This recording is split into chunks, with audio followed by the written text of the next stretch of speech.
The police are saying that Simon Brown was killed in last night's shooting.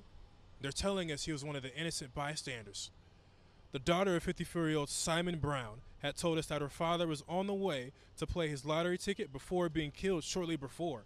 This all occurred on the 7100 block of South State Street in the Grand Greater Crossing neighborhood.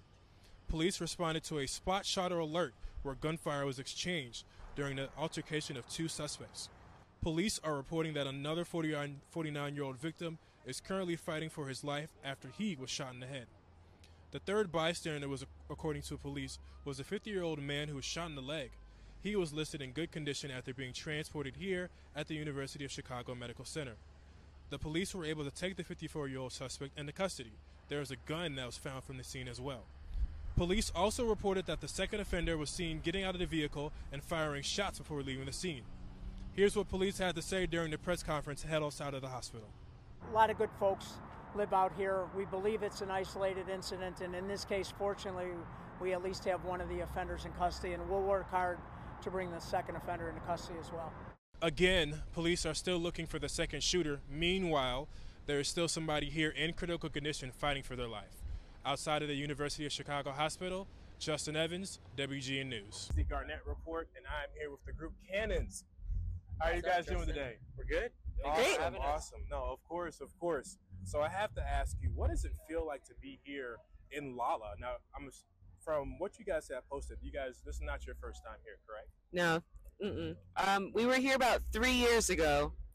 Awesome. And how does it, is it the same feeling that you've had when you first performed here at Lala? Is it a different feeling now? Feels hotter. More relaxed.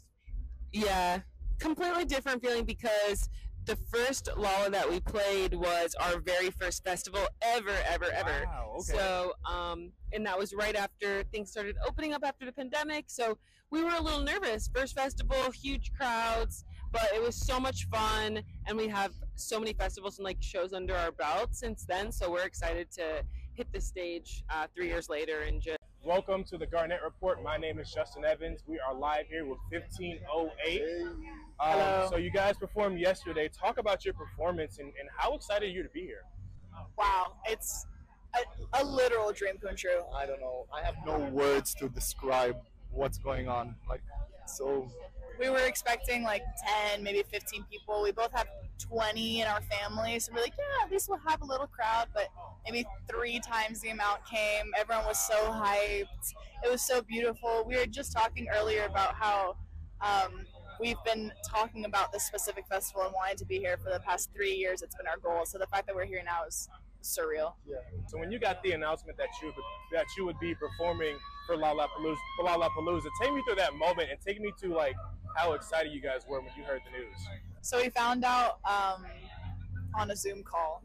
Okay. The program that takes us at Berkeley, their name is BPMI. Welcome to the Garnett Report. My name is Justin Evans, and I'm here with the one, the only, Natalie Jane. How are you doing today, Natalie? I'm so good. How are you? Good, good. How does it feel to be at one of the most biggest festivals of the year in Chicago?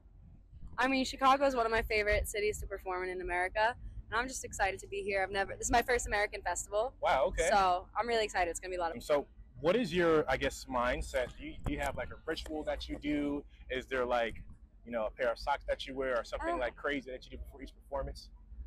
I always do a really annoying warm-up before I sing. It's a lot of and I'll do that for 30 minutes to an hour. My crew hates it, but what can they do? I do that, and I drink a lot of caffeine. Talk about your newest EP, Sick to My Stomach. How did that all come along, and how do you feel that we're, is it almost a month and a half?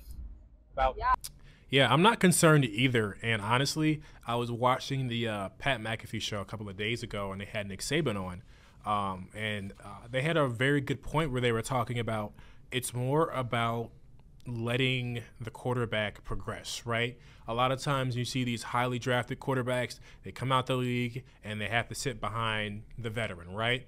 Well, I think this time by being able to have adversity, he's going to be able to know, okay, in these moments when I'm not throwing the ball as well, let me try a different play, or let me do some use my legs a little bit more. Yeah, use your legs. Yeah. You know, try the run game. This is all experience for him to not only know what to do when he's not performing well. I mean, think about every championship team that has, you know, went to the Super Bowl and won it, right?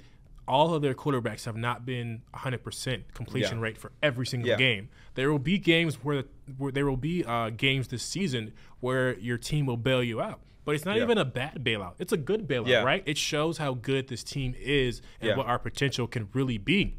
Yeah. But going back to Caleb, I mean, I think if that is like everyone wants to say that Peyton Manning, you know, that interceptions record he has, right? But nobody really talks about it. Everyone talks about how great he is, how he's in the Hall of Fame. I mean, so I don't want him to get – knock on wood. I don't want him to get 16 interceptions, but I do think that struggles will come and struggles will go. Yeah. And you know what? I'm still very excited.